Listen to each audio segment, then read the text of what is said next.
que veo que está entrando mucha gente y he decidido, digo, bueno, voy a dar algunos minutitos porque veo que cada vez, por segundos va entrando gente continuamente. Pero bueno, yo creo que vamos a empezar ya y quería en primer lugar pues agradeceros que la asistencia a este webinar de todas partes del mundo. La verdad es que la respuesta ha sido magnífica y estoy encantado en ese sentido.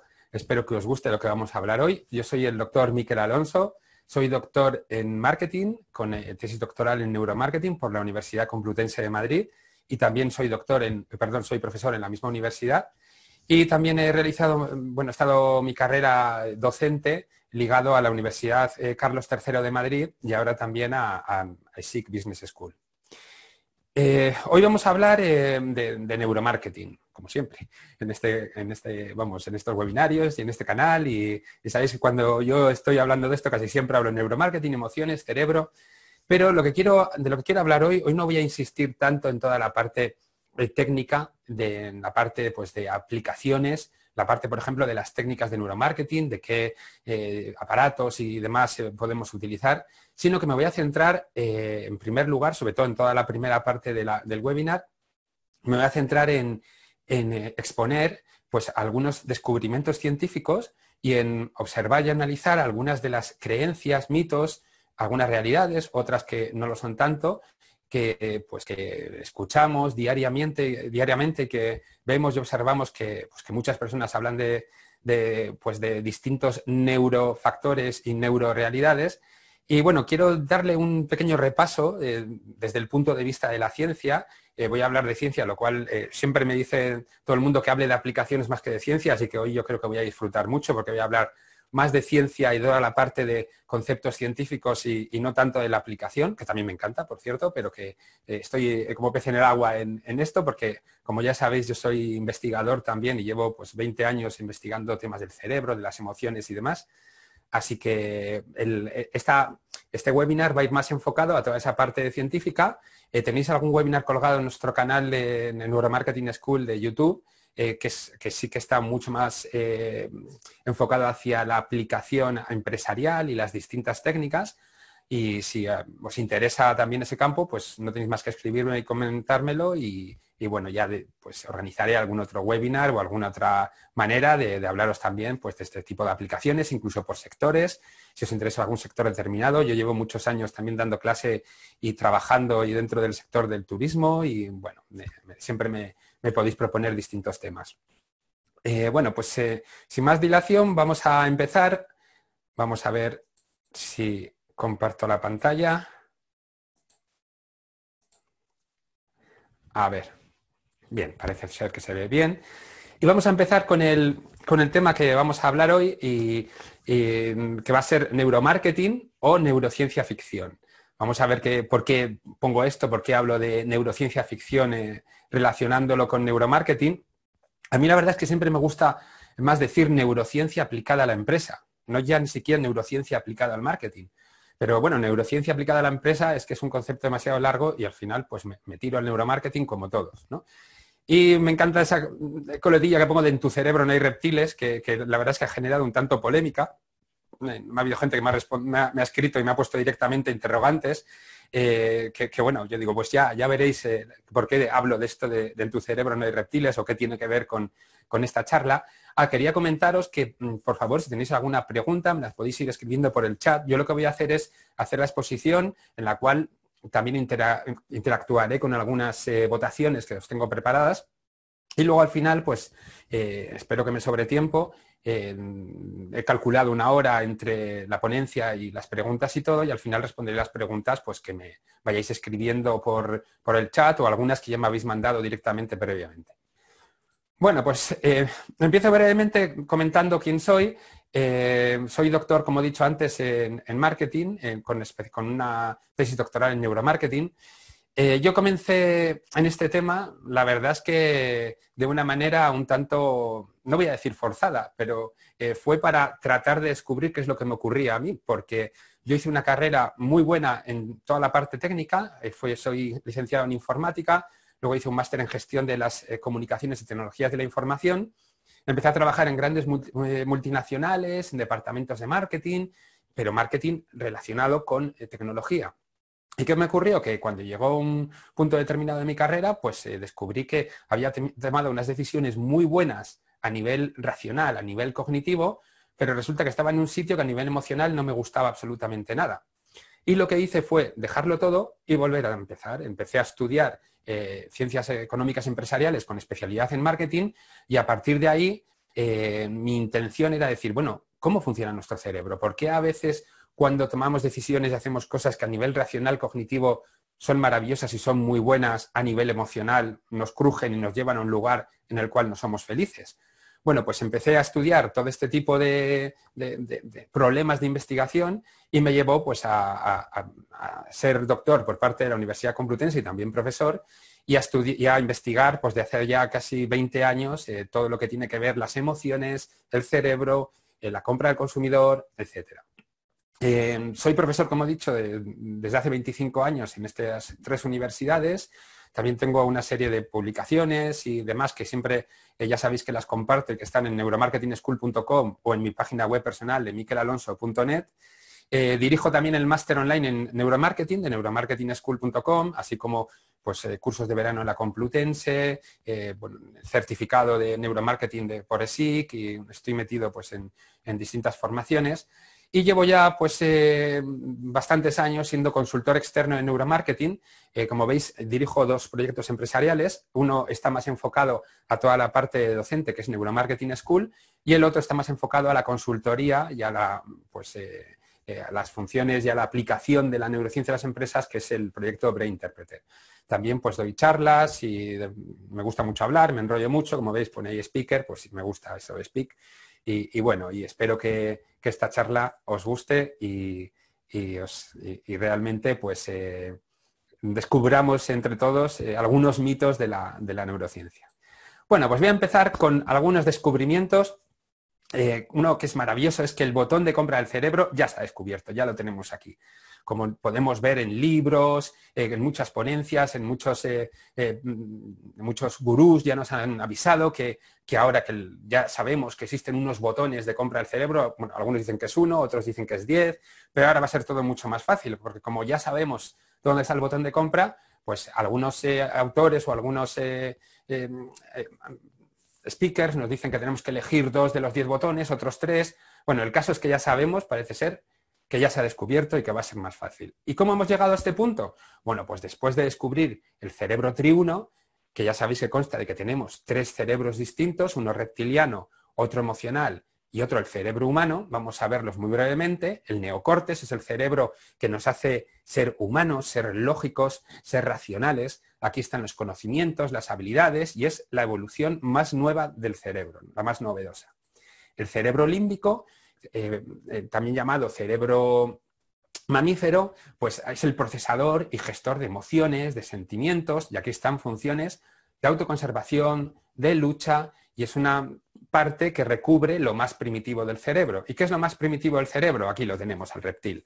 Pues es el cerebro reptiliano. Ese cerebro que actúa de forma automática, de forma inconsciente, es el encargado de que estemos seguros, es al cual siempre vamos a tratar de motivar cuando tengamos miedo, cuando podamos sentir miedos.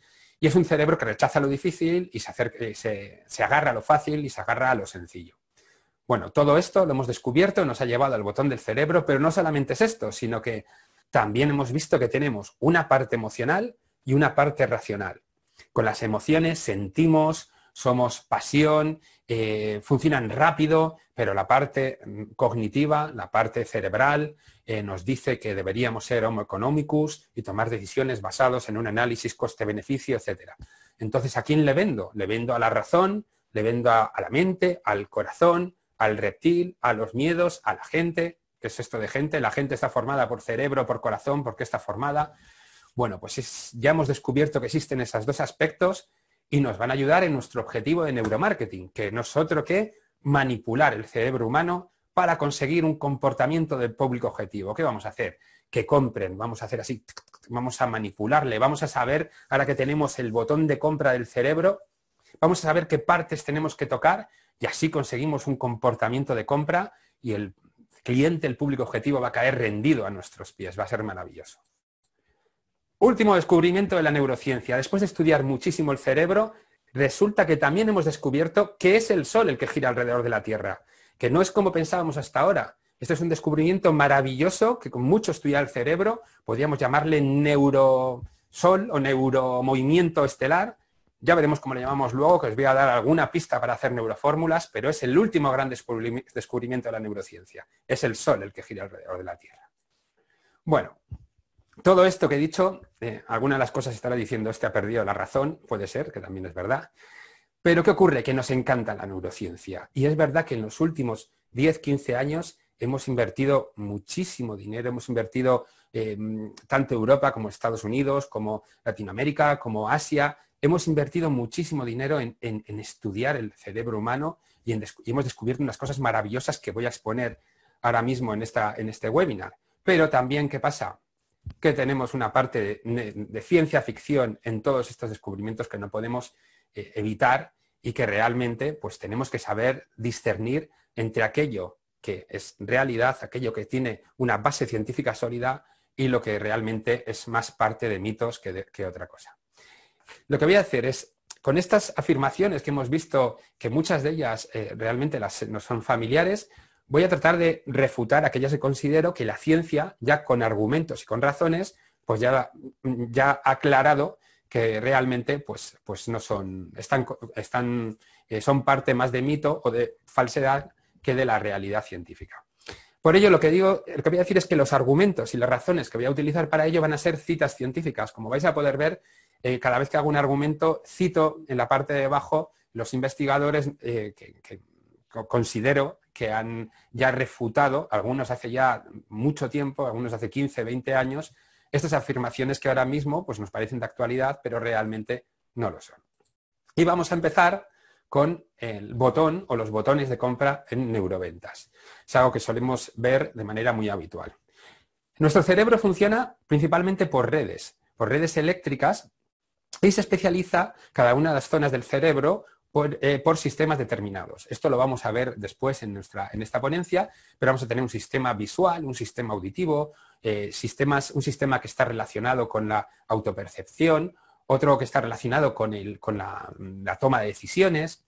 Entonces, estos sistemas están localizados en un lugar determinado del cerebro, como podemos ver aquí en este gráfico, ¿no? Que esto sí que se ha estudiado y sí que somos conscientes de ello, pero la plasticidad neuronal nos dice que el cerebro es capaz de reorganizarse y de establecer nuevas conexiones neuronales según sea la relación que tiene con el entorno. Es decir, que depende de lo que nos pasa, somos capaces de reorganizar estas redes de nuestro cerebro para que vaya funcionando de manera distinta. Existen investigaciones como esta de Bachirita que tengo aquí a pie de la transparencia, que nos dice que incluso algunas lesiones cerebrales, el cerebro con esta plasticidad se reorganiza y es capaz de realizar funciones con otros sistemas distintos que ese sistema que está dañado ya no puede realizar. Vamos, que cada cerebro es totalmente distinto a los demás y encima está en cambio continuo, depende de las cosas que le van ocurriendo. Por eso en neuromarketing nosotros utilizamos un patrón cerebral individual. Es decir, que cuando le ponemos una maquinita a alguien para investigarlo, no vamos a tratar a todos los cerebros de la misma forma, sino que de cada individuo que vamos a utilizar vamos a hacer un patrón cerebral individual para saber pues, si las reacciones que tiene ante los distintos estímulos que le vamos a poner pues son significativas o no son significativas. Así que esto del botón o los botones de compra en neuroventas, realmente con este sistema que varía, que tiene una plasticidad tremenda y que está organizado por redes, es algo pues que ya ha sido refutado y que realmente pues no es así. Vamos a ver incluso luego algo más de información sobre este botón de compra que realmente pues no podemos tocar algo y hacer que la gente compre. Eso es más parte de mito que de otra cosa. ¿Y qué decimos del cerebro triuno? Bueno, pues el cerebro triuno es otro de los grandes mitos que existen. Es verdad que fue el resultado de una investigación de Pogman-Lin en el año 1952, pero ¿qué ocurre? Que ya ha sido ampliamente refutado porque la evolución no ha funcionado de manera de acreción sucesiva. Es decir, no se ha evolucionado por crecimiento mediante agregación de nuevos de cuerpos menores. Por ejemplo, no me ha salido primero un brazo y luego el otro brazo, sino que la evolución ha ido reorganizando las estructuras que existían y no ha sido mediante ese incremento de un cerebro primero, luego otro cerebro y luego otro cerebro. Es decir, nuestro cerebro ha ido asumiendo nuevas funciones cada vez más complejas y ha reorganizado los circuitos que existían mediante, pues efectivamente, una mayor complejidad en esos circuitos neuronales para mayores funciones. Además de eso, ocurre que todas las especies tenemos la misma edad evolutiva, es decir, que nosotros no estamos más evolucionados a nivel de tiempo que los reptiles tienen la misma edad que nosotros. Y además, esta estructura reptiliana, como muchos científicos ya han expuesto previamente, estaba presente en los antecesores de los reptiles y está presente en todos los vertebrados que existen en la Tierra. Con lo cual, esta teoría de los cerebros sucesivos, que es una teoría que sé que encanta porque pensar que tenemos un reptil en nuestro cerebro es maravilloso, no es así y es una teoría ampliamente refutada por la ciencia. ¿Qué más tenemos? Duelo entre la razón y la emoción, esta dualidad, esta disonancia entre mi cerebro y mi corazón. Bueno, en primer lugar, el corazón no está decidiendo absolutamente nada. Sé que es una metáfora, pero como vamos a ver luego con el sol, a veces realmente nos podemos creer de escuchar y de repetir algo, nos lo podemos acabar creyendo. Y nuestro corazón realmente no decide nada, y mucho menos va a decidir sobre las emociones. Es más, ningún estudio científico puede separar los procesos cerebrales emocionales y racionales. Y esto se da porque la emoción y la razón utilizan los mismos mecanismos cerebrales. Esto ya lo ha expuesto Damasio desde hace pues, casi ya 30 años y muchísimos autores, Ledoux, Evans, Kahneman, y realmente esa dualidad que tanto gusta exponer de quita el cerebro, pone el corazón o quita el corazón y actúa de manera cognitiva, es una dualidad que está ampliamente refutada por la ciencia y que realmente somos emoción, somos razón, que van, como vamos a ver después, van unidas, van juntas y se van retroalimentando. ¿Y qué decimos en cuanto al Sol? Pues aquí no voy a poner cita científica, no es mi área de conocimiento, pero creo que ya llevamos unos cuantos siglos sabiendo que el Sol no gira alrededor de la Tierra, es la Tierra la que gira alrededor del Sol. Pero sí que quiero poneros esta pequeña información. Esto es es una noticia del diario El País del año 2015, aquí se ve muy pequeño, y no es una encuesta oficial, sino que es la encuesta del Ministerio de Cultura de España, que tiene una muestra elevadísima, es decir, que aquí he invertido muchísimo dinero, no es una encuesta pequeñita que hizo alguien, sino que se hace a nivel oficial, con medios oficiales. Se hace cada 5 años, yo no sé, este año esperemos que hayamos mejorado esta ratio, pero en el año 2015, 1 de cada 4 españoles creía que el Sol giraba alrededor de la Tierra. Así que estoy convencido que si hubiese hecho una neurofórmula, igual podría haber convencido a alguien de que o alguno ya creía que realmente el Sol giraba alrededor, ¿no? Bueno, esto solamente lo quiero expresar para decir que muchas veces, cuando escuchamos algo continuamente, podemos acabar creyéndonoslo, aunque no tenga ningún tipo de base y argumento científico. Bueno, entonces, ¿qué es todo esto de las algo que estamos hablando? Bueno, me gusta llamarlo neurofórmulas. Una neurofórmula es algo en la cual vamos a realizar un sistema, un medio para investigar mediante la neurociencia y conseguir unos resultados maravillosos muchas veces y otras veces mágicos, ¿no? Entonces quiero exponeros los pasos que yo he ideado para desarrollar un neurotérmino, los cuales, en primer lugar, siempre empezarían, y siempre yo, por lo que he observado, empieza con un storytelling que enganche. Es decir, hay que tener un storytelling. Por ejemplo, el día 1 de septiembre de 2010, mientras yo comía en un Burger King, se me cayó un trozo de ketchup al pantalón con una forma de corazón y ahí fue cuando descubrí que el corazón es el que manda en lo que queráis. Esto es interesante porque además este storytelling que os inventéis puede ser compatible con cualquier otro storytelling distinto que hayáis dicho antes. Yo muchas veces me encanta investigar y observar lo que estas neurofórmulas proponen y muchas veces dicen historias que se contradicen totalmente con otras de antes, ¿no? Entonces, bueno, nuestra memoria afortunadamente para nosotros es muy dada al olvido y así nos permite vivir mucho mejor y no sentir emociones totalmente. De hecho, no olvidar cosas es una enfermedad y una enfermedad terrible porque estamos todo el rato recordando lo que sentíamos cuando y eso nuestro cerebro no lo puede soportar. Así que, en primer lugar, inventamos un storytelling que enganche y en el segundo buscamos un concepto glamuroso y ponemos delante la palabra neuro. Luego os voy a proponer una neurofórmula, la neurofórmula de Miquel Alonso, yo creo que os va a gustar. Puede ser neuroego, neuroriqueza, neuroabundancia, neuro whatever. De hecho, hay algún paper que es neurotrash, que se llama neurotrash, que está muy bien, neurobasura. Aquí creo que fue en España unos investigadores lanzaron uno que era neuro whatever. Pues eso, ponemos neuro delante de algo que por favor tenga glamour. Esta tercera me encanta.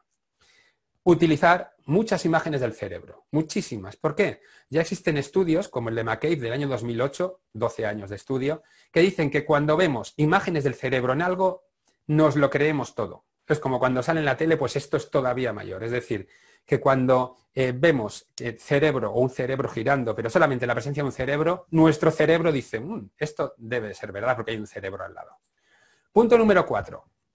Ideamos una fórmula mezclando ciencia, algo de ciencia debe tener, si no seguida nos damos cuenta de que no, mitos, algún mito que hemos escuchado desde hace mucho tiempo, por ejemplo, las nueces son buenas para el cerebro porque tienen forma de cerebro. Bueno, las nueces son muy buenas para el cerebro, pero no porque tienen forma del cerebro, desde luego. Pero metemos una parte de mito, algo de pseudociencia, algo que esté relacionado con la ciencia, que se haya ido para un sitio sin ningún tipo de rigor científico, pero que partamos de una base científica, libros de autoayuda, eso es un clásico que es fundamental, y una parte importante de esoterismo. Que conste que no tengo nada en contra de ninguno de estos conceptos. Mi mujer es psicóloga y yo me he leído varios libros de autoayuda y algunos me han entretenido y me han encantado. Pero en una neurofórmula, en algo que en teoría debe ser neurociencia aplicada a, pues parece como que esto no encuentra cabida, ¿verdad? Y luego tenemos el punto 5, que ese punto 5 también me encanta. Si desarrollas una neurofórmula y no funciona, eso es porque falta fe. Y entonces se debe creer, confiar e insistir más en la realización de la misma. Es decir, que vosotros podéis dejar vuestro trabajo, vuestra vida, vuestro todo, dedicaros a vuestro sueño, pero si no funciona es porque no estás del todo convencido, porque necesitas creértelo de verdad. Es algo que es maravilloso porque así siempre la culpa la tiene el practicante de la neurofórmula determinada. Bueno, estos, por supuesto, es los pasos de la neurofórmula que yo he descubierto con todo este tiempo. Esto no tiene más ciencia que esto de aquí de McCabe, ¿vale? Es casi más ironía que ciencia. Y ahora sí que nos vamos a meter en los descubrimientos sobre el cerebro que realmente hemos ido observando con la ciencia y que además son la base de la aplicación de la neurociencia a la empresa. Es decir, que cuando hablamos de ese neuromarketing, ¿por qué? ¿De dónde viene eso? ¿Por qué? ¿De qué sirve? Pues sirve para que todos estos descubrimientos sobre el cerebro que van a modificar aspectos de investigación y aspectos del comportamiento de la empresa, pues podamos aplicarlos y al final vayamos a satisfacer mejor a nuestro público objetivo, que al final es el último objetivo del marketing de la empresa y de cualquier persona que ofrece un producto o servicio a un cliente. Bueno, el cerebro está constituido por aproximadamente 86.000 millones de células nerviosas que son neuronas. Y las neuronas se dedican a recibir y transmitir información. No voy a entrar en esto porque si no sí que me alargo en exceso, pero las neuronas están unidas entre sí mediante sinapsis y cada una de ellas está unida a más de 1000 neuronas. Es decir, entre una señal determinada y esa neurona está unida a otras 1000. Esto significa que en un centímetro cúbico de nuestro cerebro, en algo muy pequeñito, tenemos 1000 millones de conexiones de neuronas. Imaginaos este número como para buscar aquí el botón de compra del cerebro. Imaginaos, esto solo en un centímetro cúbico. En nuestro cerebro tenemos muchísimas más sinapsis que estrellas en una galaxia. Es decir, se calcula que aproximadamente en una galaxia media existen unas 100.000 millones de estrellas. Podríamos decir casi que tenemos las mismas neuronas en nuestro cerebro que estrellas en una galaxia. La Vía Láctea es mayor, no se dan esto, pero en una galaxia media estaríamos prácticamente ahí. Entonces, en esa estructura tan compleja, tan maravillosamente compleja, es muy complicado encontrar botones. O al menos por ahora no los hemos encontrado, desde luego. En cuanto a la genética o educación, que es una de las grandes preguntas que nos hacemos siempre, ¿somos como somos porque hemos nacido así? o porque nos han educado así? Bueno, pues ya existe evidencia científica. Aquí tenemos pues la cita científica de Gazzaniga, que nos acerca a pensar que la conectividad global entre neuronas sí que depende de la genética, pero la conectividad local depende de la experiencia, y la experiencia es educativa, es decir, depende de lo que me va pasando. Así que ya vamos descubriendo en esta pregunta continua de si es el huevo o la gallina, pues vamos descubriendo, efectivamente, no voy a decir si era el huevo o la gallina, eran los dos, pero las dos están realmente aportando a nuestra estructura del cerebro pues, su granito de arena. Más descubrimientos. Bueno, pues el 95% de las decisiones que tomamos son inconscientes. Y esto es un descubrimiento tremendo y maravilloso. Es decir, que solamente el 5% de nuestras decisiones son conscientes. Y además, el inconsciente está muy unido a la memoria y a las emociones. Es decir, aquello que nos causa un impacto emocional fuerte, tendemos a memorizarlo de una manera mucho más clara y nuestro inconsciente tiende a tirar de esa información cuando tiene que tomar decisiones. Esto lo vamos a ver en breve de una manera mucho más concisa, pero es un dato que ya nos da una pista de cómo funciona nuestro cerebro. Y además de eso, a nivel de percepción, resulta que con nuestros sentidos, que son maravillosos, podemos percibir hasta 11 millones de bits por segundo. Es decir, podemos estar pendiente de con la vista de una cosa, con el oído de otra, con el tacto, con el gusto, tocamos, nos gusta lo que lo estamos tocando o no, tocamos un producto, lo estamos escuchando, imaginaos el sonido de la puerta del coche, tocar el coche, oler el coche, fijaos cómo eso de repente es una orgía de información que nos llega, pues que realmente hace que se nos queden pues, muchos más atributos del producto, ¿no? Todo esto a nivel inconsciente, pero a nivel consciente, ¿cuánto somos capaces de percibir? Bueno, pues solamente 50 bits por segundo. Aquí tenemos la cita científica también, de Wilson 2009. Es decir, 11 millones de bits contra 50 bits a nivel consciente. Somos máquinas de percepción y de asimilación de información a nivel inconsciente.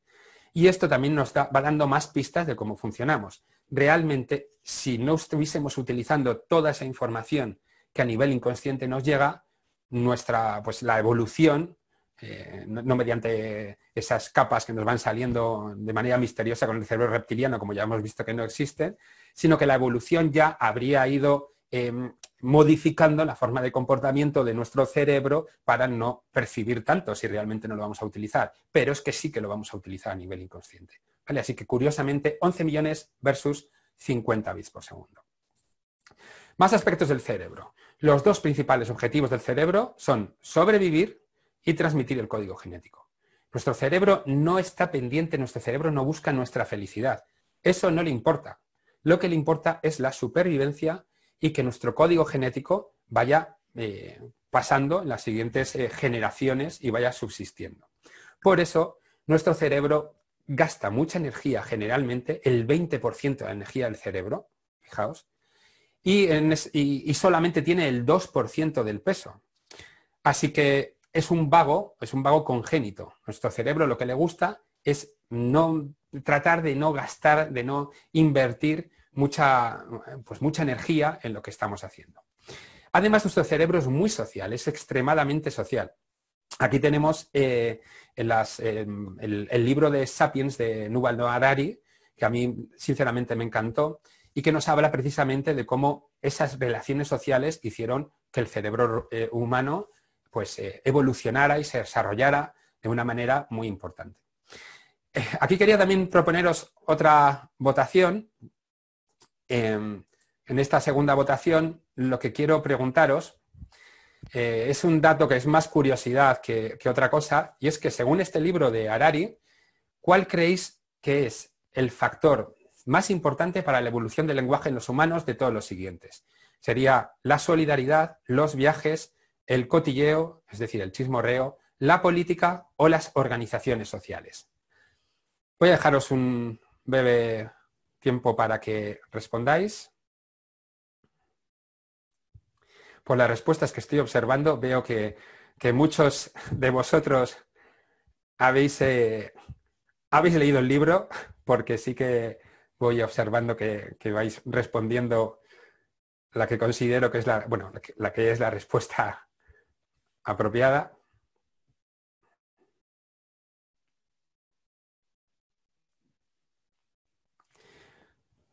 Bueno, voy a dar la votación por finalizada y os la voy a mostrar. Resulta que la respuesta correcta es el cotilleo. Resulta que el cotilleo es, según Yuval Noah Harari, lo que hizo que el ser humano evolucionara, el lenguaje del ser humano evolucionara de una manera muy clara. ¿Por qué? Porque para las personas que convivían en un entorno determinado, saber qué estaba haciendo otra persona le daba una pista de si podía confiar en ella, de si podía ser parte de su grupo y de si podía poner sus manos pues poner su vida en manos de esa persona. Y ese cotilleo, esa necesidad de saber dónde estaba esta persona o qué estaba haciendo, pues contribuyó a que cada vez se fuese desarrollando más el lenguaje y que cada vez pues las relaciones estuviesen basadas en una manera comunicativa más avanzada. Así que podemos decir que cuando estamos mirando a ver dónde se va de vacaciones la reina de Inglaterra o estamos viendo un programa de cotilleo en la televisión, estamos contribuyendo a que el lenguaje humano se desarrolle. Y esto, por supuesto, lo digo en tono irónico también. Bueno, más aspectos. Resulta que nuestro cerebro es básicamente inconsciente y sobre todo es vago. Es decir, es vago porque quiere sobrevivir y resulta que como gasta tanta energía, pues cuanto menos energía gaste, mucho mejor para él. Entonces, ¿qué hace el cerebro? Trata de ahorrar energía. Cuando hay algo que tiene una carga cognitiva muy elevada, lo que hace es evitarlo. Y lo que hace es simplificar. Coge un atajo perceptivo que nos lleva generalmente pues, a cometer errores. Y estos conceptos son los sesgos cognitivos o heurísticos, que seguramente habréis oído hablar de ellos. Existen decenas de heurísticos. Yo solamente voy a poner algunos ejemplos para que veáis aquellos que quizás es la primera vez que oís hablar de este concepto, comprendáis de lo que estoy hablando. Aquí tenemos un par de ellos. La ilusión de control, ¿qué es? Pues es la creencia de controlar algunos acontecimientos o influir sobre ellos controlando otra cosa que es mucho más sencilla para nosotros. Este sesgo de ilusión de control lo tienen muchas veces los deportistas, ¿no? Salen, por ejemplo, los futbolistas al campo de fútbol y algunos salen con el pie derecho, otro con el izquierdo, otros se santiguan pues 4 veces y otro hace lo que sea, ¿no? Los tenistas, por ejemplo, tienen muchos. Aquí tenemos el que tiene Rafa Nadal, otro tenista de los 80, Ivan Lendl, se arrancaba pestañas antes de sacar. Es decir, yo digo, si realizo todo mediante, controlo los procesos previos a algo, como no voy a poder controlar si en un partido de fútbol me lesiono, pero igual haciendo esto, lo otro sale bien. La ilusión de frecuencia es otro heurístico clásico. Cuando estamos en una situación determinada, pues resulta que un estímulo capta nuestra atención de una manera mucho más elevada y los casos parece que se repiten de manera continua. Por ejemplo, pues cuando una mujer está embarazada o cuando pues, ella misma o su pareja pues ve continuamente otras mujeres embarazadas por la ciudad o por donde esté viviendo y lógicamente pues eso no es muy probable que estén, pues casi todo, que todo el mundo se quede embarazada de golpe. Pero, ¿qué ocurre? Pues que prestamos más atención. Como por ejemplo cuando queremos comprarnos un coche determinado, resulta que lo vemos continuamente. Simplemente estamos más pendientes de algunos estímulos. Solamente voy a hablar de estos dos más, como os digo, hay decenas. El efecto halo es un clásico. Percibimos un rasgo y ese rasgo que percibimos y es fácil de percibir, hacemos que influencie a otros rasgos posibles de esa persona. Por ejemplo, una persona que es guapa, pues podemos considerar que es buena persona o que baila bien o que lo que sea, ¿no? O una persona simpática podemos considerar que también es lista, etc. Y otro clásico que he querido poner aquí también porque ahora mismo estamos en una situación que está funcionando mucho, este prejuicio retrospectiva, que es la tendencia a ver los hechos pasados como fenómenos que eran previsibles y que cómo no nos dimos cuenta, ¿no? Aquí suelo tener un ejemplo de fútbol, de lo típico que una persona dice, bueno, vamos a ganar seguro y al final dice se veía que íbamos a perder. Y aquí he querido poner, pues por ejemplo, lo que vemos ahora del coronavirus, ¿no? Que estamos viendo y decimos, madre mía, ¿cómo nos dimos cuenta? Esto estaba claro que iba a pasar. Pues en su momento, desde luego, no lo teníamos tan claro, ¿no? Y esto es algo que ha pasado pues, en muchas partes del mundo, ¿no? De decir, no estar preparados y que se nos venga encima y resulta que ahora cuando lo miramos hacia detrás en el tiempo decimos, pero si esto se veía venir, ¿no? Bueno, pues es un prejuicio, un heurístico que nos ocurre y que, como os digo, son atajos que coge nuestro cerebro y que es mucho más sencillo y así pues no tenemos que pensar tanto y directamente pues, llegamos a conclusiones que nos hacen gastar menos energía. Bueno, más aspecto, uno polémico. El libre albedrío. El libre albedrío es una percepción de nuestro cerebro. ¿Por qué? Porque las decisiones que nosotros vamos a tomar previamente han sido tomadas por nuestro cerebro, generalmente de forma inconsciente. Esto lo podemos ver en muchísimos ejemplos de neurociencia aplicada al comportamiento. En el caso, por ejemplo, de la neurociencia aplicada al marketing, del neuromarketing, voy a decir la palabra porque si no, al final me va a dar vergüenza decir neuromarketing, se puede observar qué va a comprar una persona antes de que ella decida. Es decir, con esta maquinita maravillosa que tenemos aquí de resonancia magnética funcional por imagen, yo, por ejemplo, mi tesis doctoral la hice con esta máquina en el Hospital General Gregorio Marañón y la Universidad Complutense. ¿Y qué ocurre? Que cuando metemos a una persona en esta máquina y observamos su cerebro, si, por ejemplo, le ponemos a comprar distintos artículos, aquí tenemos a Brian Natson, que en el año 2007 yo considero que fue el primer experimento real de este estilo de probar si existe un libre albedrío o una percepción de libre albedrío. No quiero entrar en temas filosóficos, que sería muy interesante sobre qué es lo que causa esa toma de decisión, pero desde luego no es nuestra cognición o percepción de que estemos decidiendo en ese momento. Entonces, ¿qué hizo Brian Natson? Pues metió a las personas en una maquinita y les puso a comprar bombones. Y este investigador podía predecir segundos antes de que una persona decidiera qué es lo que esa persona iba a comprar mediante la observación de las zonas cerebrales de su cerebro. Entonces, ¿qué ocurre? Pues que ya sabemos que la decisión se toma segundos antes, generalmente de manera inconsciente y muy influenciada por las emociones. Bueno, entonces resulta que tenemos tenemos un cerebro que es básicamente inconsciente, que realmente percibe mucho, pero todo también se va al inconsciente y a nivel consciente no nos enteramos de casi nada. Que es vago, que funciona con heurísticos, que encima, cuando va a tomar decisiones, la percepción de toma de decisiones es simplemente una percepción de nuestro cerebro, pero ya la hemos tomado. ¿Cómo podemos dar sentido a lo que nos ocurre alrededor? Bueno, pues como decíamos antes, nuestro cerebro está formado por distintos sistemas. Y uno de estos sistemas, que es el sistema intérprete, lo que se dedica es a buscar explicaciones conscientes de las cosas que ocurren y de las decisiones que tomo.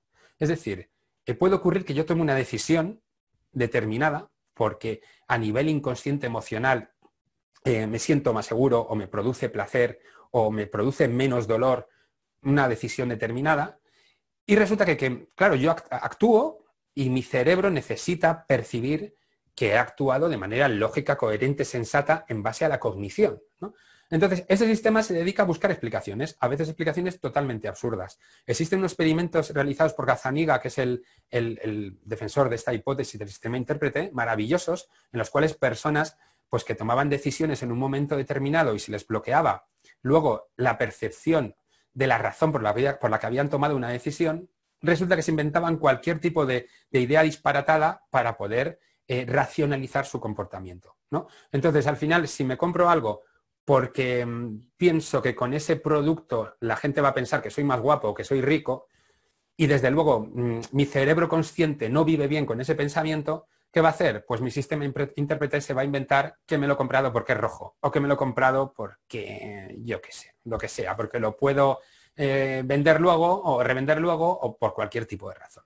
Una razón que a mi consciente le sirve para vivir tranquilamente con ello. Bueno, y como dice Gazzaniga, que me encanta esto, la conciencia, esa conciencia surge del esfuerzo continuo del sistema intérprete por explicar las decisiones que le van viniendo, ¿no?, de la información de los distintos sistemas. Tenemos un sistema cerebral visual que nos dice, oye, mira, vete por aquí que hay luz. El auditivo dice, ya, pero mira qué ruidos más raros. El sistema relacionado con cualquier otra cosa le está diciendo, arre, otro dice, so. ¿Qué ocurre? Pues que entre todas esas opciones, al final el consciente es la pequeña información que voy recibiendo de cada uno y lo que estamos haciendo es tomar decisiones en base a todo eso y acudir a explicaciones inventadas muchas veces por un sistema que está expresamente realizado para ello. Bueno, dicho todo esto, ¿qué es el neuromarketing? Bueno, pues el neuromarketing es aplicar técnicas de investigación de la neurociencia a la investigación de marketing. Es eso. Es una neurofórmula que, como vais a ver, no tiene ni mucho menos tanto glamour como las demás, que de hecho, pues yo la sacaría de estas neurofórmulas mágicas porque ya veis que lo que nos va a suponer es mucho trabajo realmente. Cuando vamos a investigar en marketing, ¿qué ocurre? Que necesitamos información de nuestro consumidor, de nuestro público objetivo, y necesitamos que nos diga, pues, si algo le gusta, si algo no le gusta, si le produce emociones negativas, si lo compraría, si lo quiere rojo, si lo quiere verde. Y entonces, ¿qué estamos haciendo tradicionalmente? Preguntarle. Le decimos, oiga, ¿cómo le gusta a usted esto? Y nos dice, lo quiero rojo. Muy bien, perfecto. Lo quiero verde. ¿Pero quién nos está diciendo todo eso? El sistema intérprete, que es el responsable de dar orden a todo ese mare magnum de información que le va llegando y a las decisiones que son inconscientes, ¿no? Entonces, ¿qué ocurre? Que la mayoría de las veces el cliente no sabe las razones por las cuales actúa. No tiene ni idea. De hecho, el cliente muchas veces no tiene ni idea de lo que le gusta o incluso de lo que le gusta, por qué le gusta de esa manera, ¿no? Entonces, cuando nos responde, ¿qué nos dice? Pues nos dice mentiras, inocentes mentiras la mayoría de las veces, porque aunque intente decirnos la verdad, el pobre nos está mintiendo. ¿Qué hacemos con el neuromarketing? Pues cogemos las técnicas de neurociencia que nos van a permitir obtener información de todo el inconsciente, de toda esa parte que nosotros realmente no podemos investigar o no podemos obtener datos objetivos sin aplicar estas técnicas. Y lo que vamos a hacer es medir directamente del cerebro, del sistema nervioso periférico, obtener información de si a las personas les gusta algo y ver qué tipo de estímulos y ver qué tipo de producto y obtener, pues eso, información mucho más allá de lo que es el consciente y de lo que es lo que una persona puede verbalizar. Es decir, la investigación tradicional se basa en preguntas, se basa en cuestionarios, se basa en, oiga, ¿a usted qué le parece esto? Se basa en decirle. Y el neuromarketing es todo lo contrario. En el neuromarketing lo que vamos a hacer es, usted compórtese de manera normal y natural como hace siempre, y lo que vamos a hacer es obtener información de su cerebro, información inconsciente que usted mismo ni siquiera sabe que la está generando, y esa información nos va a servir para elaborar productos y servicios que le puedan satisfacer a usted de una manera mucho más eficiente, productiva y dándole mucho más valor que la competencia. Entonces, nuestra manera de actuar, según distintas investigaciones, y esta es una investigación que tiene pues, bastante aceptación por parte de la comunidad científica, se basa en cuatro fases. Las dos primeras fases son procesamiento de estímulos y el significado y valor emocional que le damos a esos estímulos que percibimos. Y esas dos fases son fases muy emocionales y son fases inconscientes. Es decir, me ocurre algo, proceso el estímulo y en mi cerebro, ahora vamos a ver de qué manera vamos a tener emoción y cognición, sobre todo emoción, ¿no? Que nos va a decir, este estímulo es bueno y me produce una emoción buena. O este estímulo, esto que ha ocurrido, es malo y ya tengo emoción de rechazo, de huida, de enfrentamiento, etcétera, lo que sea. Esas son las dos primeras fases inconscientes. La tercera fase es una fase de análisis, es una fase consciente, es una fase cognitiva y racional. ¿Qué ocurre? Cuando llegamos a esta tercera fase, la mayoría de las veces ya hemos tomado una decisión. La decisión ya está mucho más que enfocada. Y en esta tercera fase tenemos que racionalizar la decisión tomada por nuestras emociones, nuestras experiencias y por nuestro inconsciente. Y aquí es cuando estamos pensando y estamos diciendo, claro, es que además nuestro sistema intérprete entra en funcionamiento y dice, vamos a hacer esto porque fijaos qué razón tan maravillosa tengo aquí, que luego si me la preguntan la voy a decir. Y esta razón no tiene nada que ver con lo que ha ocurrido realmente, que han sido ese valor emocional que le he dado en el punto 2 de mi toma de decisiones. Y luego tenemos la cuarta tarea, que es la actuación. Aquí directamente actuamos, ¿no? Los dos primeros pasos digo, me quiero comprar este producto, ay, pero mira, esta marca la lleva la gente que es exitosa, la lleva la gente que es guapa y que es atractiva, ¿no? Punto número 3, digo, me voy a comprar esto, pero es que esto cuesta muchísimo dinero. ¿Qué hago? Bueno, es algo que me va a durar toda la vida y es algo que me va a servir a nivel profesional y seguramente gane muchos clientes por esto. Punto número 4. Venga, me lo voy a comprar, lo voy a financiar y lo voy a ir pagando, ¿no? Esa es nuestra manera de actuar. Claro, pero estas dos primeras fases, ¿cómo es realmente su comportamiento? ¿Cómo comenzamos ese periodo de marcaje emocional de los estímulos que me llegan. Bueno, pues aquí tenemos la hipótesis del marcador somático de Antonio Damasio, en la cual él expone la manera en la que vamos generando distintas emociones en base a las opciones que tenemos en una toma de decisiones. Y consta de lo siguiente. Cuando vamos a tomar una decisión, tenemos distintas opciones posibles. Y lo que vamos a hacer es generar imágenes con esas opciones. Aquí tenemos en el dibujo con una persona que está pensando en irse de vacaciones y está generando opciones y diciendo, me voy de vacaciones con mi pareja a un sitio maravilloso y paradisíaco, voy a estar feliz, genera estas imágenes que le están produciendo una serie de emociones. Emociones en este caso positivas. Son positivas porque en sus experiencias anteriores ese marcaje emocional que ha tenido han sido positivo y ha sido dicho, es que cuando fue aquella vez y la otra me lo pasé genial, fue divertido, fui feliz y me producen emociones positivas. ¿Qué ocurre? Que también pueden producirse emociones negativas con estas imágenes. Seguido de todo esto, yo puedo tener otra imagen de lo que me va a costar, del precio que voy a pagar por estas vacaciones. Y puedo seguir teniendo otra imagen después de lo que voy a tener que hacer para pagarlas. Por ejemplo, pues comer espaguetis durante 2 meses o incluso trabajar mucho más me va a estresar, etcétera. Entonces, puedo generar imágenes hacia un lado o hacia el otro lado, ¿no? Además, una vez que genero imágenes, también entra en juego la cognición, es decir, las imágenes evalúan los resultados que pueden darse, ¿no? Basándonos en la experiencia, y hay una emoción positiva o negativa, depende de lo que haga, pero luego también puede entrar en esa fase 3, esa cognición, y puedo pensar, bueno, trabajaré en esta cosa y así ganaré más dinero y podré recuperarme. Y ese pensamiento racional me puede hacer que genere otra vez otras imágenes distintas que me producen otras emociones distintas. Entonces podemos decir que se generan imágenes en base a la experiencia, a la memoria, y también en base a nuestro razonamiento lógico formal. ¿Por qué le llama Damasio la memoria del futuro? Porque son imágenes iguales que las imágenes que tenemos memorizadas, ¿no? Imágenes de cosas que en el pasado podían haber ocurrido, pero son de cosas que no han ocurrido, que son cosas que ocurrirían en el futuro, ¿no? Yo me veo a mí mismo en el futuro en la playa y es parecido a como la imagen a como me veía a mí mismo en el pasado, en la playa. Entonces es una memoria de algo que no ha ocurrido y que ocurría en el futuro si tomo esa decisión. Y entonces entramos en un bucle emoción, cognición, etcétera, y al final este bucle hace pues que las distintas opciones que tenga se queden marcadas de manera emocional positiva o negativa. Así que como vemos, las emociones siempre están. La razón también está. Es decir, además, como expone Damasio, y es otro de los argumentos que he dicho para refutar esa dualidad de cerebro-corazón, como se suele decir, o de emociones-cognición, no, es que utilizan las emociones y la cognición los mismos mecanismos cerebrales. Así que siento, pienso, están totalmente unidos. Lo interesante de este sistema es que es un sistema que se puede realizar de manera consciente, que es lo que Damasio llamaba un sentimiento, es decir, yo de manera consciente me pongo a generar imágenes, ¿no? y estoy decidiendo en base a ese tipo de marcaje emocional de las imágenes, pero también lo puedo hacer a nivel inconsciente.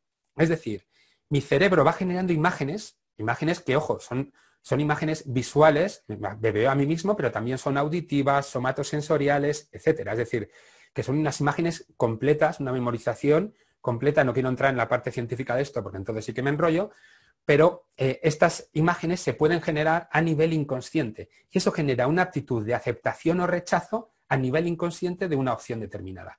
Y en esto se basa la intuición que, como la inmensa mayoría de los neurocientíficos defiende, es científica. Es decir, la intuición no es algo ni esotérico, ni paracientífico, ni pseudocientífico, ni nada, sino que es parte de la ciencia. Así que muchas veces vamos por la calle, vamos andando y vamos generando imágenes, tomando decisiones sobre algo que igual tenemos que decidir dentro de un periodo de tiempo determinado, y esas imágenes que vamos generando a nivel inconsciente ya van decantando mi toma de decisiones hacia un lado o hacia el otro lado. Entonces, como decimos que las emociones siempre están presentes, resulta que quizás deberíamos eliminar al pensador, que es mucho más glamuroso, y es verdad, que lo que realmente somos, que somos sentidores. Es decir, pensamos y somos cognitivos, sí, pero por encima de todo y siempre sentimos. Y ese sentir ya muchas veces marca nuestra decisión final.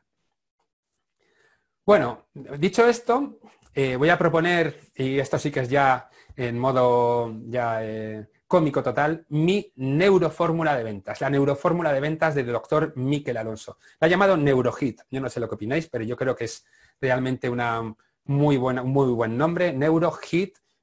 Yo creo que con esto además es corto, directo, tiene su fuerza. Y en mi neurofórmula voy a proponeros 7 pasos. Con esos pasos, eligiendo solamente uno de esos 7 pasos, siempre vais a acertar y siempre vais a vender. Es decir, esta es la neurofórmula, como todas, mágica, que siempre os va a conseguir vender, triunfar y va a funcionar increíble. Así que voy a por ella. Fijaos, aquí he puesto mi cerebro. Ya sabéis que el punto número 3 era el cerebro. El storytelling es desde el principio. Por desgracia, no tengo uno más desarrollado, pero esa ha sido mi vida lo que ha ocurrido. Así que, ojo, que aquí vienen los pasos. Yo no sé si he acertado bien, porque me parece que el cuarto me lo he hecho un poco mal. Aquí están los 7 pasos. Elegid uno. Investigar. Es que no hay fórmulas mágicas. Es que realmente no podemos proponer en algo tan complejo entrar en la mente del consumidor, redescubrirlo y poner 3, 4, 5 cositas que con hacer eso ya vamos a triunfar. Vamos a tener que investigar continuamente. Cuando hablo de investigar me refiero a I+D+I. Vamos a tener que investigar continuamente nuestro público objetivo porque su comportamiento es complejo, porque no saben lo que quieren, porque además tienen la mala costumbre, los tíos, de cambiar su manera de pensar. Y resulta que un día lo quieren rojo y 2 días después lo quieren verde. Y un día están pensando en que mejor cojo esto que es más seguro y otro día cambian y quieren arriesgarse con eso, ¿no? Entonces, la fórmula mágica, ese NeuroHit, que no sé yo si me va a funcionar muy bien, es investiguemos. Investiguemos todo lo que podamos alrededor en la empresa. Cuanta más información para toma de decisiones, mucho mejor. Bueno, pues como vamos a investigar, ¿qué ocurría hasta ahora? Pues que lo teníamos muy fácil. En cuanto al punto número 4 de actuación, aquí era lo que observábamos, teníamos técnicas de observación humana, Big Data, mecánica de campo. En el número 3, todas las técnicas tradicionales. En los focus group, las encuestas, entrevistas personales.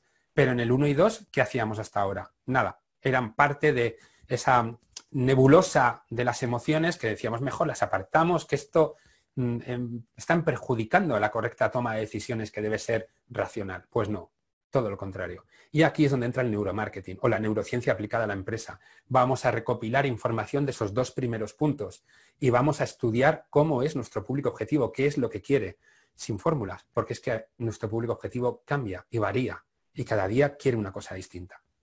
Y esto lo vamos a hacer con el neuromarketing. Bueno, en esta transparencia voy a intentar ser breve porque si no estoy aquí 1 hora.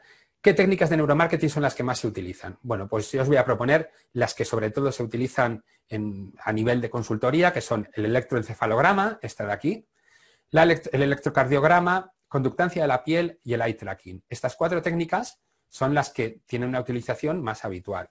Con estas técnicas podemos estudiar la intensidad de las emociones, la valencia de las emociones y muchas otras métricas. Algunas voy a poner un ejemplo ahora en breve y vamos a poder pues, hacernos una idea de la respuesta emocional e inconsciente de nuestro público objetivo.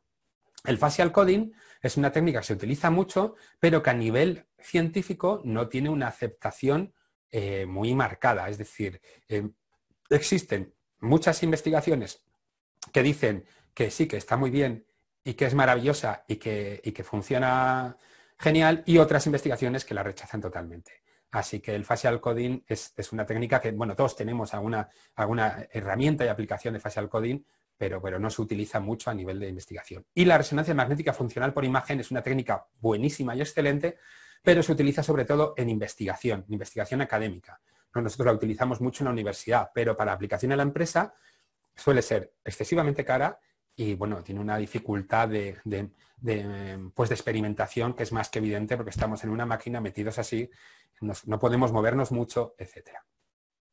Bueno, esta es la solución que, por ejemplo, hemos ideado en Neuromarketing School, que es nuestra solución Brain Interpreter, en la cual utilizamos 5 técnicas de neurociencia para obtener 10 métricas y así estudiar pues, toda la parte inconsciente y emocional de nuestro público objetivo. Nosotros, por ejemplo, en el máster en neuromarketing, lo que hacemos es enviamos a todos nuestros alumnos, incluido en el precio del máster, unos aparatos de neuromarketing que son gratis con el mismo, se lo enviamos a su domicilio para que los alumnos puedan desde el primer momento aplicar de manera práctica el neuromarketing, investigar y pues aprender cómo realmente funciona pues toda la aplicación de neuromarketing, porque hemos descubierto que existe muchísima teoría en la formación sobre el neuromarketing y poca práctica, y es que realmente el neuromarketing debe ser práctico. El neuromarketing es investigar, experimentar, es práctico.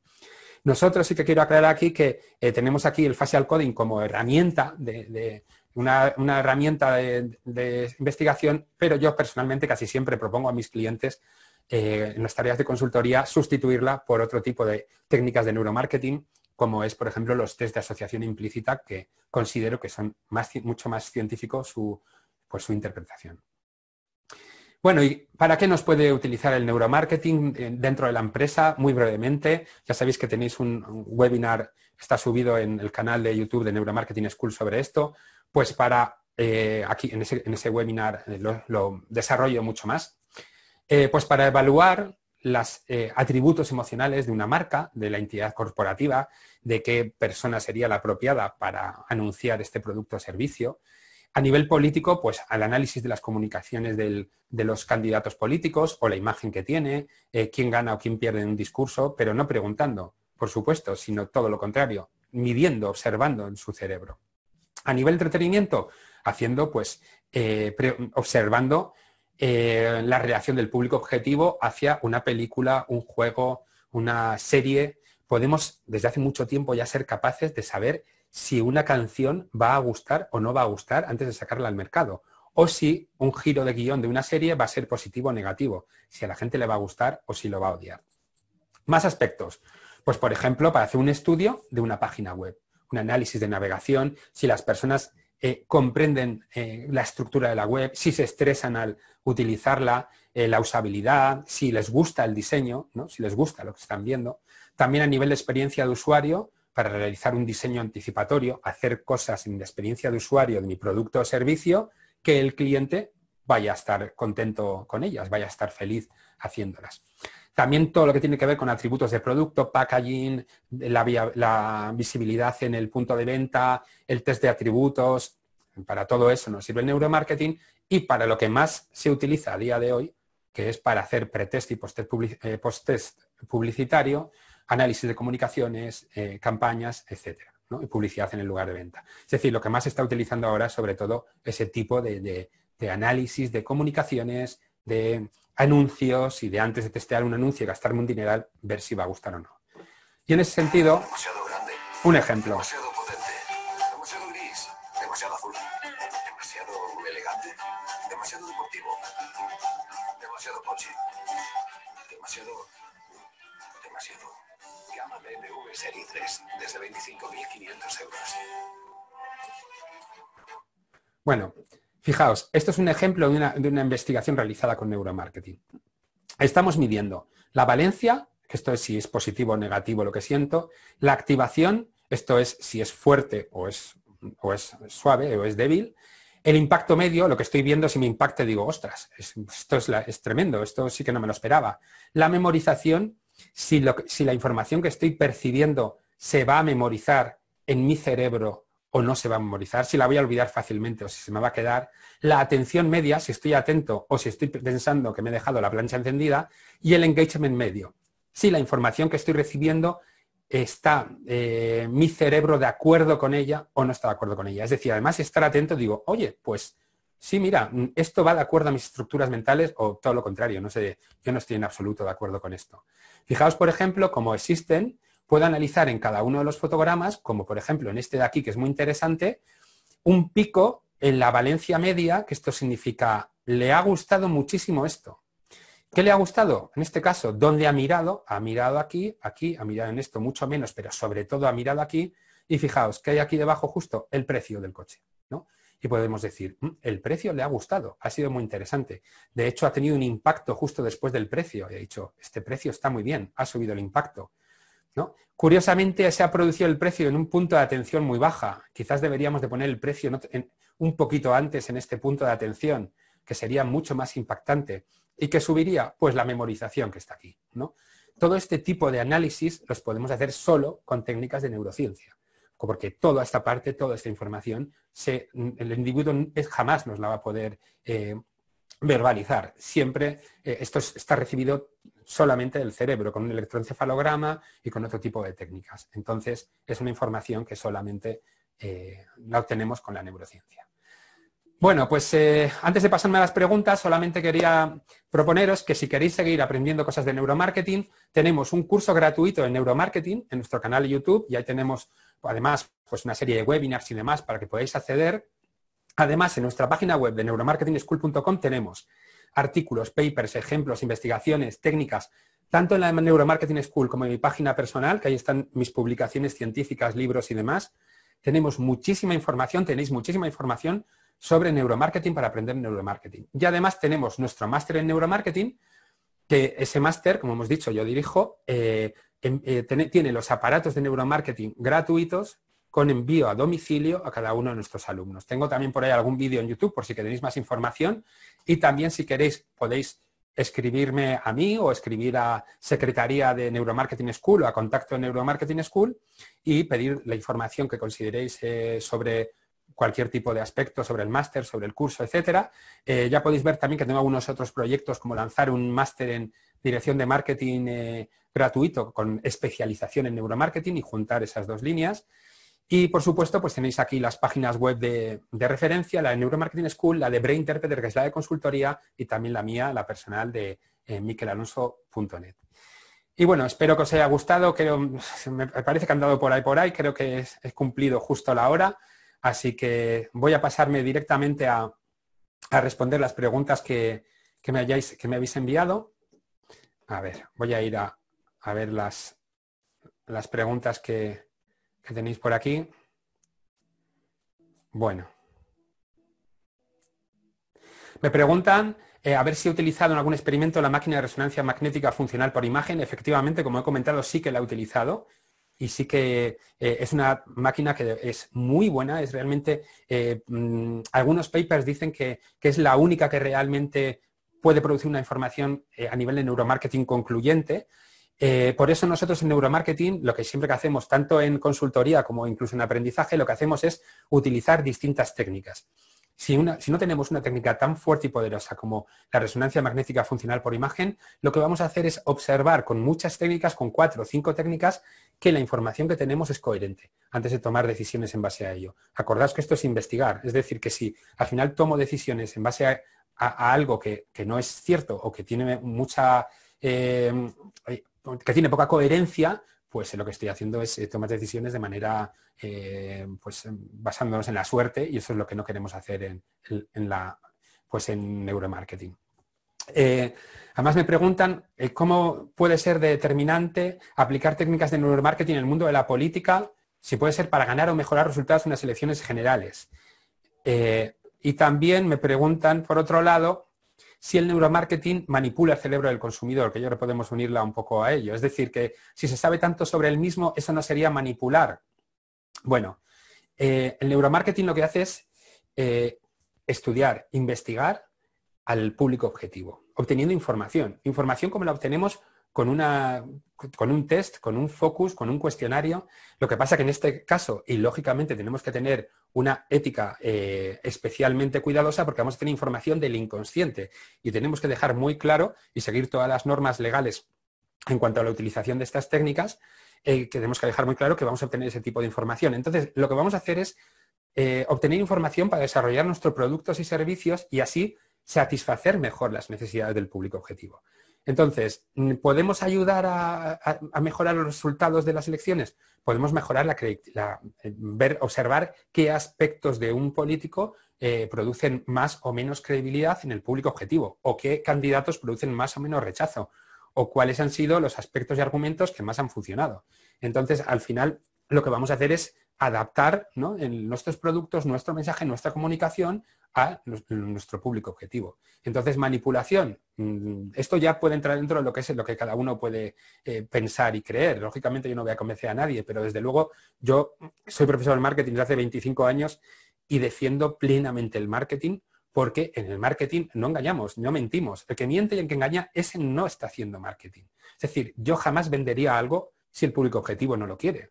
lo que haría sería investigar qué es lo que quiere el público objetivo. O sea, como ¿para qué voy a manipular e invertir el dinero en convencer a alguien, en crear una necesidad? Ya sabéis que el marketing no crea necesidades, las identifica.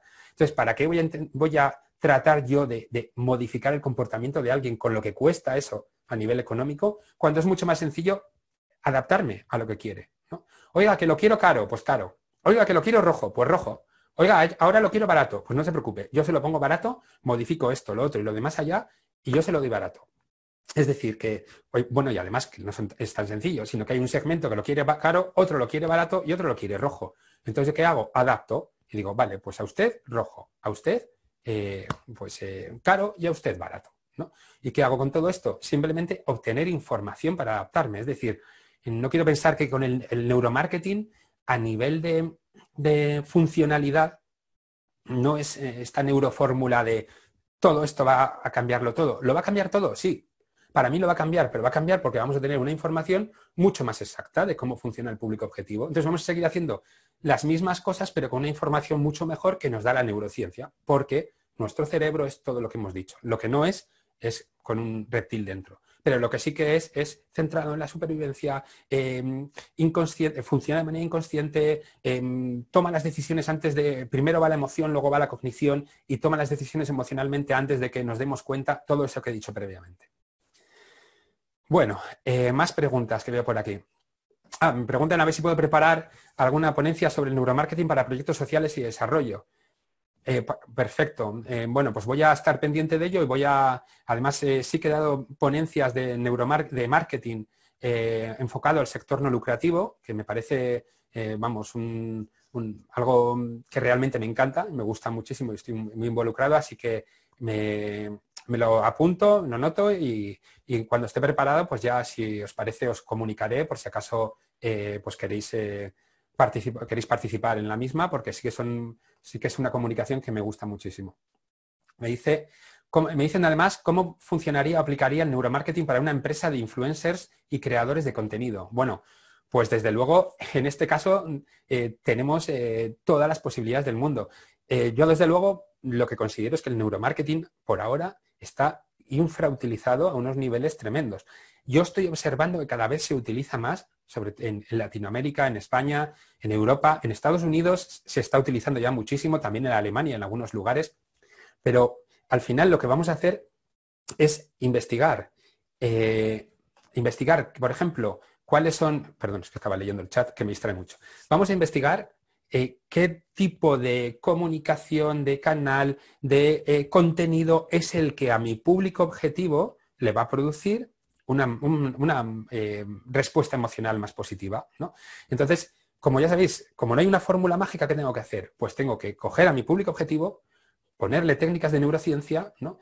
Y proponerle distintos estímulos, que esto ya tengo por ahí algunos vídeos en los cuales explico de una manera breve cómo se hace, proponerles distintos estímulos para observar y determinar cuál es la respuesta, cuál de estos estímulos le da una respuesta emocional más positiva a nuestro público objetivo.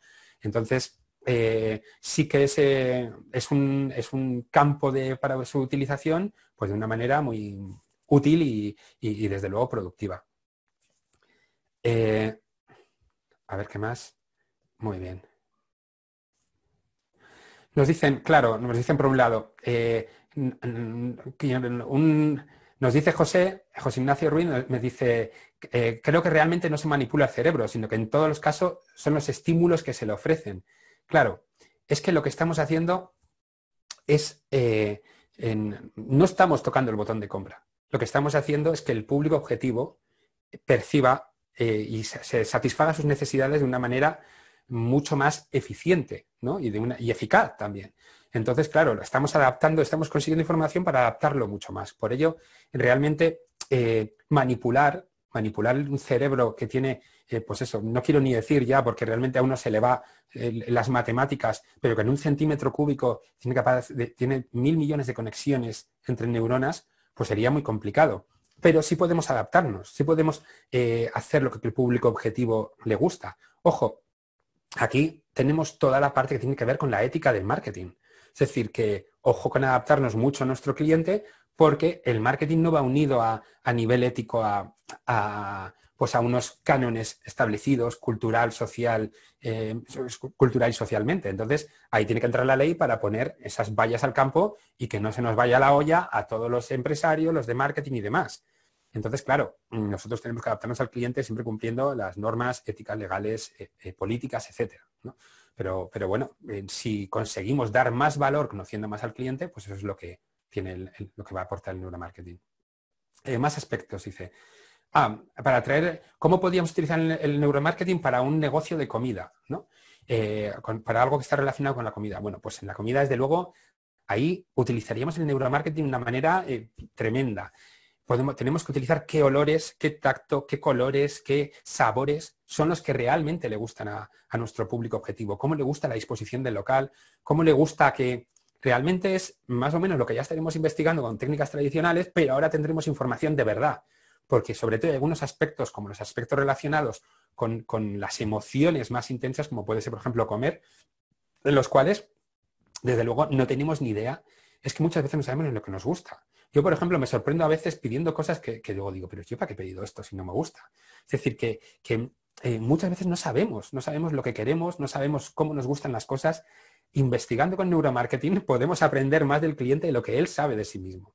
Entonces, podemos, pues, por ejemplo, las tareas, los experimentos de neuromarketing, por ejemplo, con el electroencefalograma, en los cuales hay que masticar, algún día si queréis ya hablaré de esto, hay que tener mucho ojo con ellos, porque generalmente procesos en los cuales masticamos o tenemos que cerrar los ojos con fuerza o movernos de una manera, vamos a decir, intensa, esas tareas ya interfieren en nuestras ondas cerebrales, nuestras ondas eléctricas cerebrales de una manera tan determinada que no podemos obtener información de otros estímulos. Es decir, si yo estoy apretando o masticando o haciendo algún tipo de estos aspectos, la respuesta del gusto, vamos a decirlo así, de lo que si me está gustando o no me está gustando una hamburguesa, pues no se va a notar prácticamente. Entonces hay que tener cuidado con ello. Bueno, pues si os parece, lo voy a dejar aquí. Veo que ya, bueno, solamente me dicen las empresas que utilicen las técnicas de neuromarketing serán las que sobrevivan en el futuro y las que no lo hagan, voy a terminar con esta que parece un tanto concluyente, pues yo creo que no tengo ninguna duda. Yo considero que no es cuestión de que sea solo neuromarketing. Las que más investiguen son las que van a sobrevivir. Pero desde luego las que apliquen técnicas de neuromarketing también. ¿Por qué? Porque van a investigar más y sobre todo mejor. Es decir, que van a obtener información que va a ser mucho más real del comportamiento del cerebro y de las personas. Y las que no lo utilicen, pues van a seguir utilizando técnicas tradicionales, como hasta ahora utilizaba todo el mundo, que tenían ese 5% que hemos dicho y obtenían información. Pero claro, cuando otros estén utilizando, en el ejemplo que me decía antes Jesús, para un negocio de comida, pues uno va a preguntar a la gente, oiga, ¿le ha gustado? Y le van a responder lo que sea. Pero Jesús, cuando lo aplique, ¿qué va a hacer? Pues va a utilizar técnicas de neuromarketing y va a saber si le ha gustado. No lo va a preguntar siquiera. Va a ver la experiencia de usuario, como decíamos en neuromarketing, va a ver las emociones que ha tenido, va a ver lo que se le ha memorizado cuando tenía engagement, cuando estaba diciendo, esto sí que sí, cuando ha perdido la atención y ha pensado en otra cosa, y va a ver la respuesta emocional pues ante distintos productos, ante un vino o ante el mantel que me han plantado en mi mesa. Y va a observarla y va a tenerla de una manera pues mucho más eficiente y desde luego mucho más real que lo que es preguntar a una persona que no puede verbalizar ese tipo de información. Bueno, pues hasta aquí este webinar. Perdonad que me he enrollado un poco más, como siempre, pero bueno, que espero que os haya gustado y nada, que muchas gracias por participar y nos vemos pronto en otros webinars y bueno, ya sabéis que siempre estoy a vuestra disposición, así que poneros en contacto conmigo para que consideréis que pueda ser interesante. Bueno, pues muchas gracias. Hasta luego, adiós.